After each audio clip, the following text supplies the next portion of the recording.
Hello, everybody, and welcome back to the podcast. I am so excited to be here today because we are tackling a topic that I think every single person listening can relate to. It is something we all have, whether we like it or not. That is right, Tom. Hello to all our wonderful listeners. I am just as excited as you are. Today we are talking about routines, but not just any routine. We are talking about the specific daily habits that make us happier humans. Exactly. And Ria, before we dive into the details, I have to say, looking at you today, you are glowing. You look incredibly energetic. Is this the result of this magical routine we are going to discuss? Oh, you are too kind, Tom. But honestly, yes. I used to be someone who woke up grumpy, rushed out the door, and felt stressed by 10 in the morning. Changing my routine did not just change my schedule, it changed my entire mindset. And for our listeners learning English, this conversation is going to be a gold mine. We are going to use a lot of phrasal verbs and idioms related to time, habits, and emotions. I love that word, gold mine, meaning a place where you find something very valuable. So, Ria, let's start at the very beginning.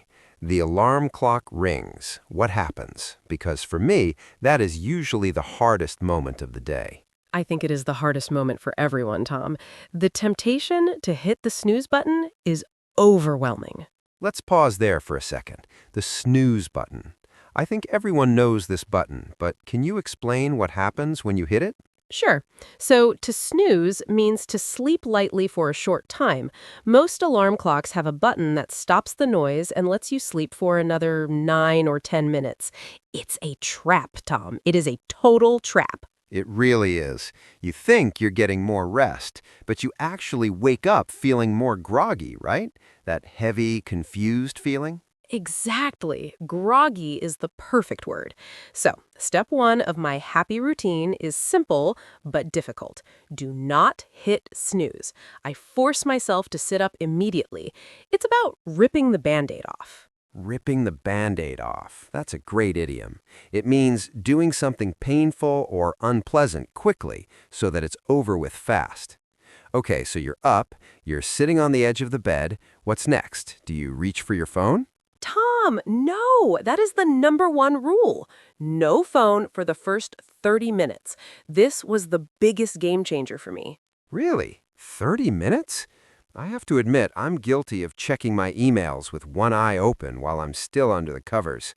Why is the no phone rule so important for your happiness? Well, think about it. When you look at your phone, you are immediately letting the outside world into your brain. You see bad news, work emails, or other people's perfect lives on social media. You start your day reacting to other people instead of connecting with yourself. That's profound. You're reacting, not creating. I guess that's where the term doom scrolling comes from. Yes, doom scrolling. That's when you endlessly scroll through social media or news feeds, consuming negative information. It sets a terrible tone for the day. Instead of that, I get up and go straight to the kitchen for a glass of water. Hydration. It sounds so boring, Ria. Everyone says drink water. Does it really make you happier? It does. You have been dehydrated for 8 hours while sleeping.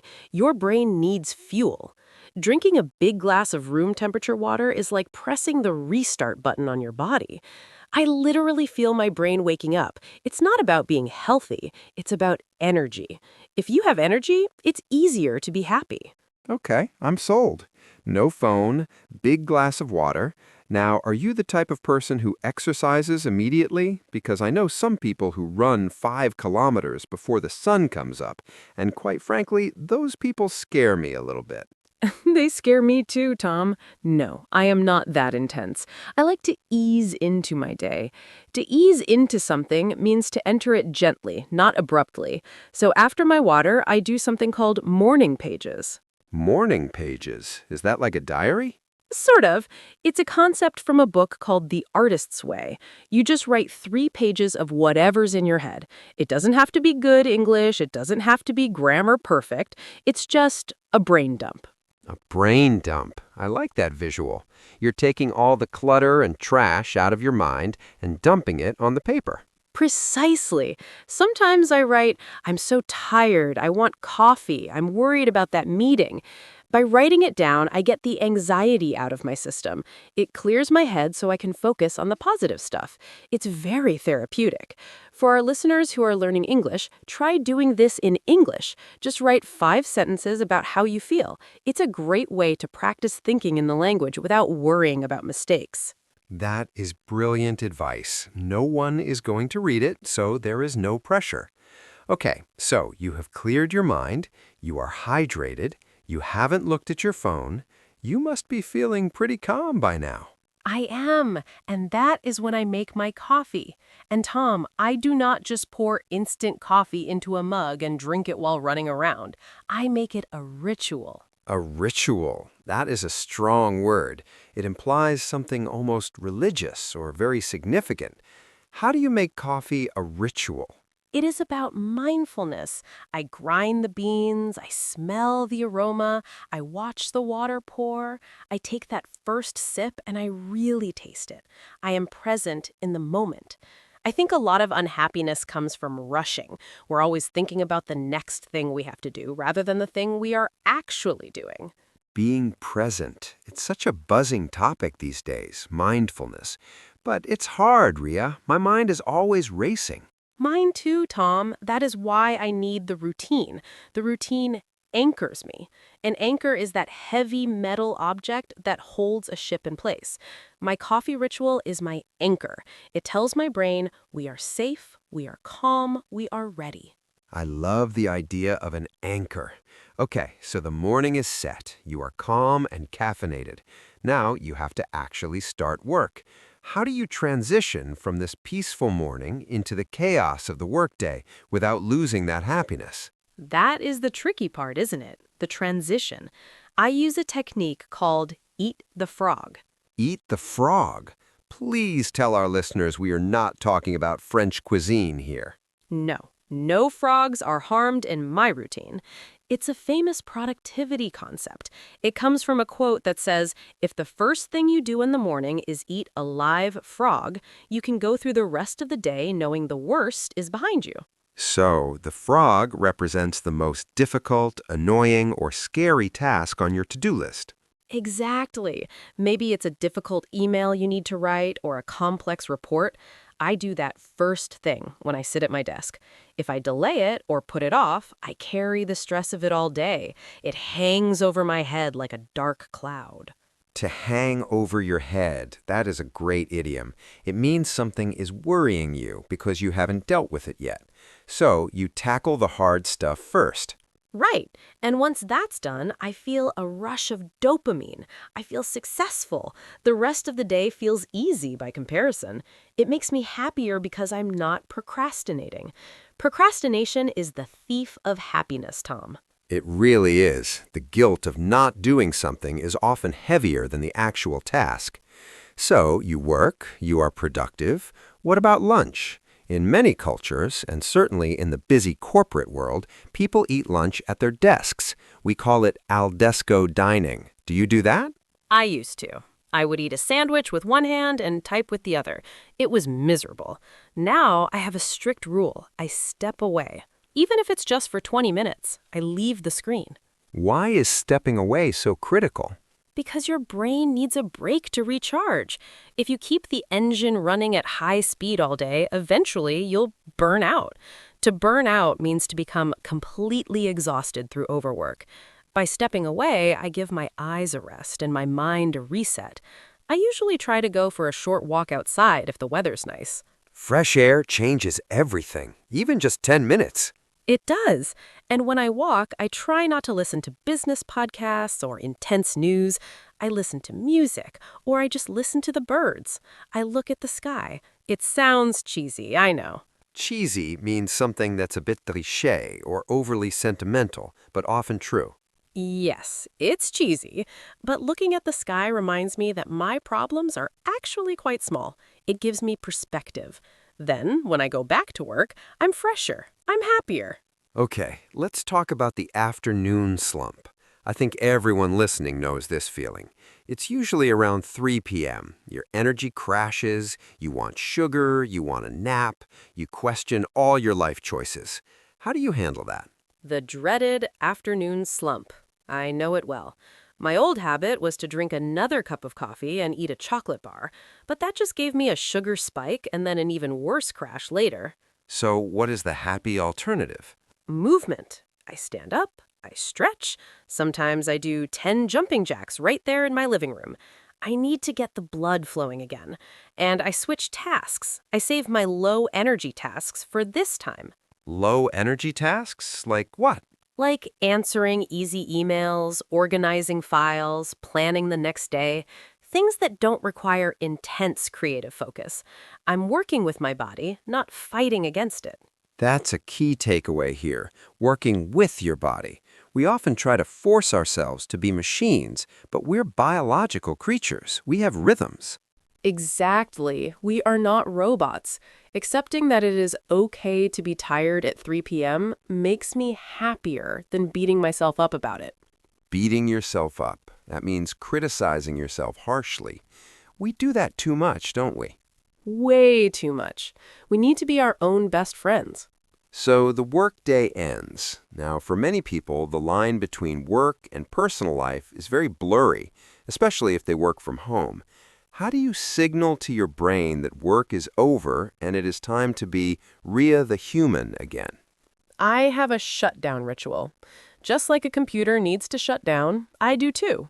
I clean my desk, I close all the tabs on my browser, and I make a to-do list for tomorrow. Writing the list for tomorrow is interesting. Why do you do that at night? So I don't have to think about it in the evening. If I don't write it down, my brain keeps trying to remember it while I'm trying to relax. I'm basically telling my brain, it is written down, it is safe. You can let go now. And then? Then I change my clothes.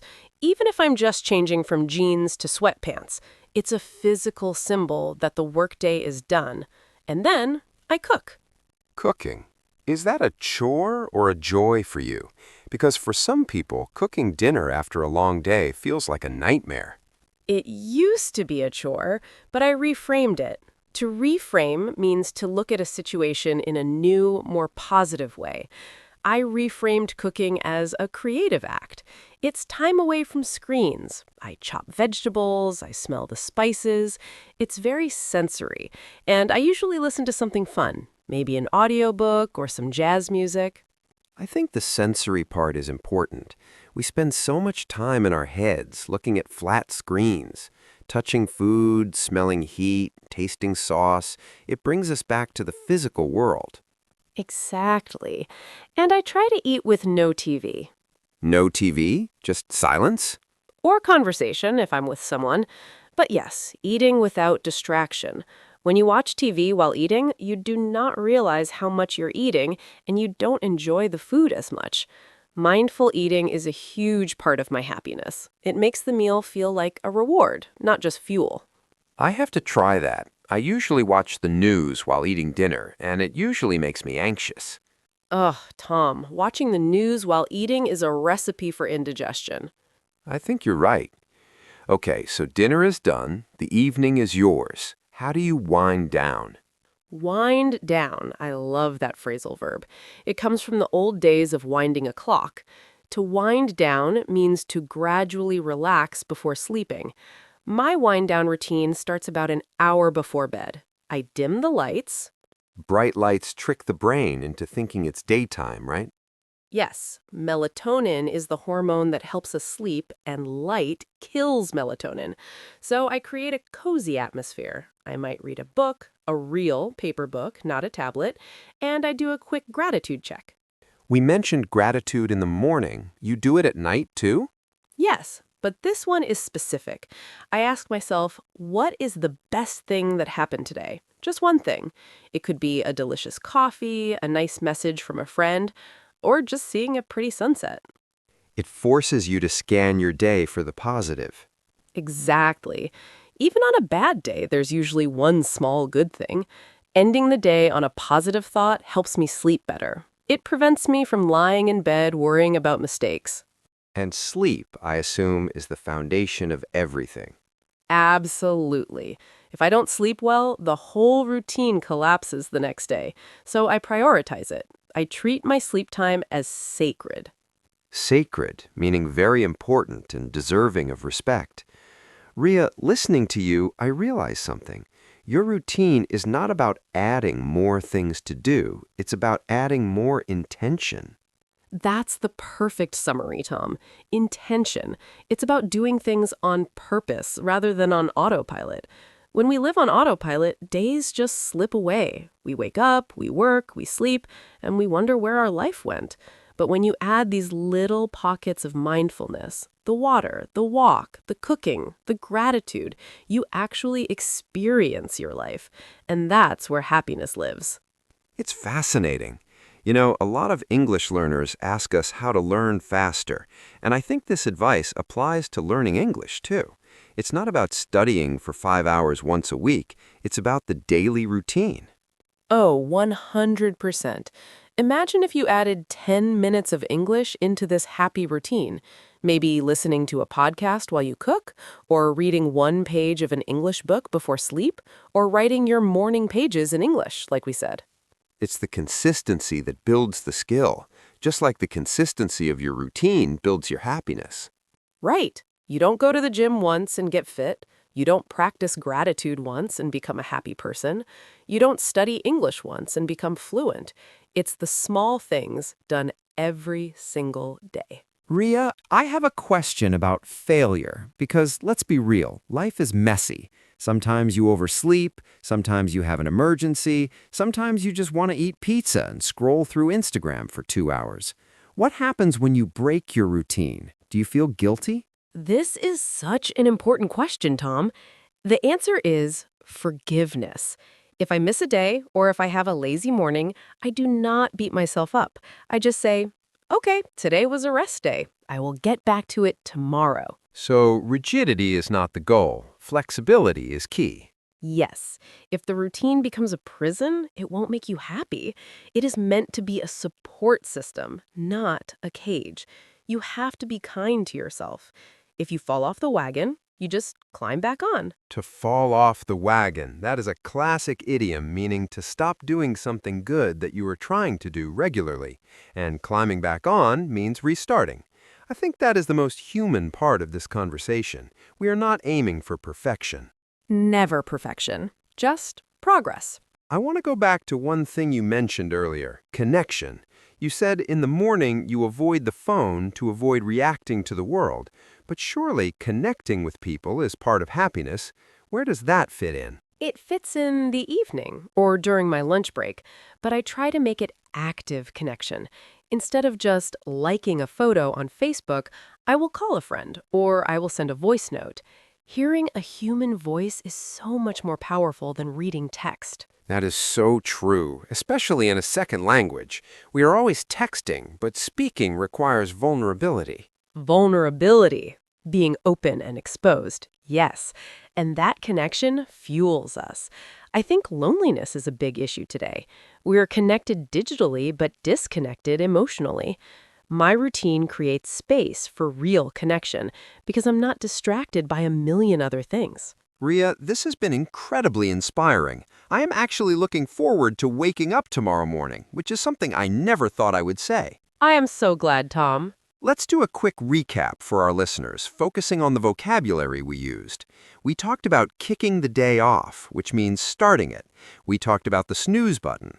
We discussed doom scrolling. We also talked about easing into the day, brain dumping, and using an anchor to stay grounded. We mentioned eating the frog to tackle hard tasks and avoiding the afternoon slump.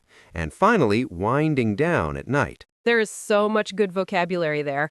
I hope our listeners were taking notes, or maybe they can listen again during their daily walk. Exactly. Before we go, Ria, if you could give our listeners just one single challenge to start tomorrow, one small step, what would it be? I would say the morning water.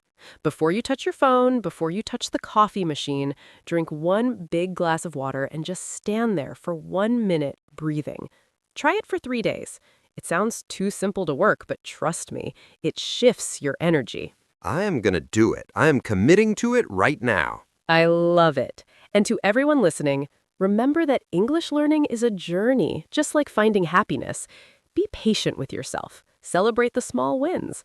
Every time you understand a new word or say a sentence correctly, that's a victory. Well said. Thank you so much for sharing your routine with us, Ria. It was personal, practical, and really powerful. Thank you, Tom. It was a pleasure. And thank you to everyone listening to Real English Voices. We appreciate you being here. Don't forget to subscribe if you haven't already, so you can make us a part of your daily routine. Yes, let us be your English habit. Until next time, keep talking, keep learning, and keep smiling. Bye, everyone. Have a happy day. Goodbye. Wait, Ria, before we actually cut the recording, I have to ask you one personal question I skipped earlier. Oh, go ahead. We are still rolling? We are. You mentioned reading a paper book. I'm curious, what are you reading right now? I'm always looking for recommendations, and I bet our listeners are too. Oh, good question. I'm currently reading a biography of a famous joyful person, Steve Martin, the comedian. It's called Born Standing Up. It's fascinating because it shows that his success and happiness took years of hard, boring work. It fits our theme perfectly. I've heard of that book. It's supposed to be excellent English practice too, because the language is very clear. It is. It's witty and sharp. Witty means funny in a clever way. I highly recommend it. What about you, Tom? What's on your nightstand? My nightstand? Well, honestly, it's a pile of books I've bought and haven't read yet. We have a word for that in Japanese, tsundoku. I love that word. I think we all suffer from sundoku. But right now, I am reading a novel called The Alchemist. I know, everyone has read it, but I never did.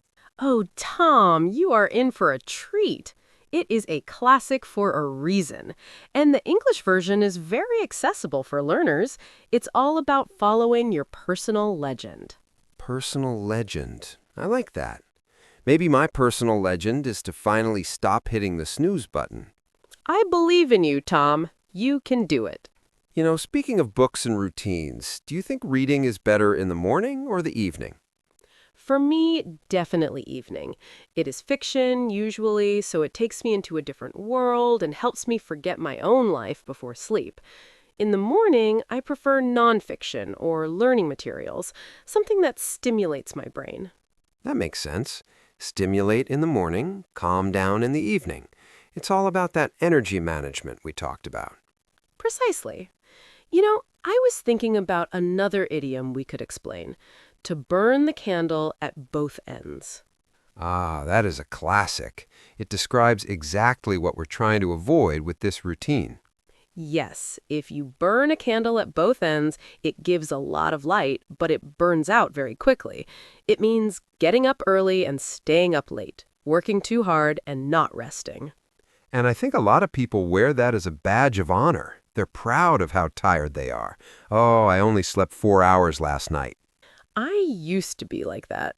I thought being busy meant being important, but now I realize that being rested means being effective and being happy. Effective is better than busy. That is a quote for the wall. We are full of quotes today. We really are. Hey, I wanted to touch on one more thing you said about the Sunday Scaries. We didn't use that phrase, but we talked about anxiety. Can you explain the Sunday Scaries to our listeners? Oh, the Sunday Scaries. That's that feeling of dread or anxiety that starts on Sunday afternoon because you're thinking about Monday morning work. Does your routine help with that? It cures it, honestly, because I know exactly what I'm going to do on Monday morning. I have my list. I know I will start with my water, my coffee, and eating the frog. The uncertainty is gone. Anxiety often comes from the unknown. By planning my routine, I remove the unknown. That is such a good point. Structure provides safety. It does. And it frees up mental space for creativity. If I don't have to decide what to wear or what to eat for breakfast, I can use that brain power for writing or problem solving. Decision fatigue. That is a real psychological term. We only have a limited amount of good decisions in us each day.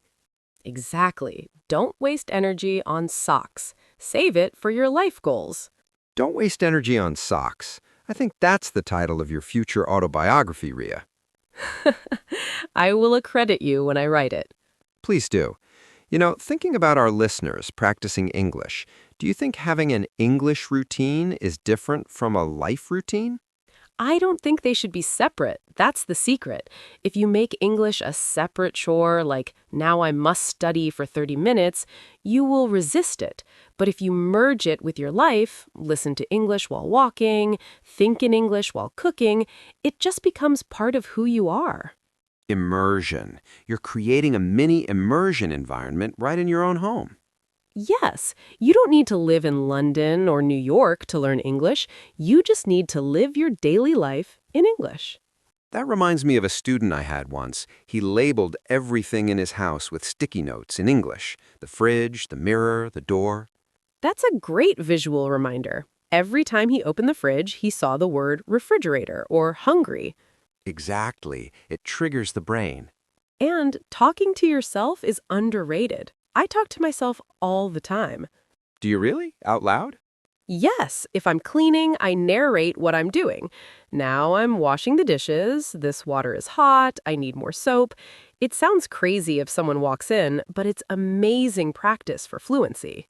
Narrating your life. That is a fantastic tip. It connects the action to the vocabulary immediately. And you realize where your gaps are. You might say, I am scrubbing the pan. And then you realize, wait, I don't know the word for that metal thing I'm scrubbing with.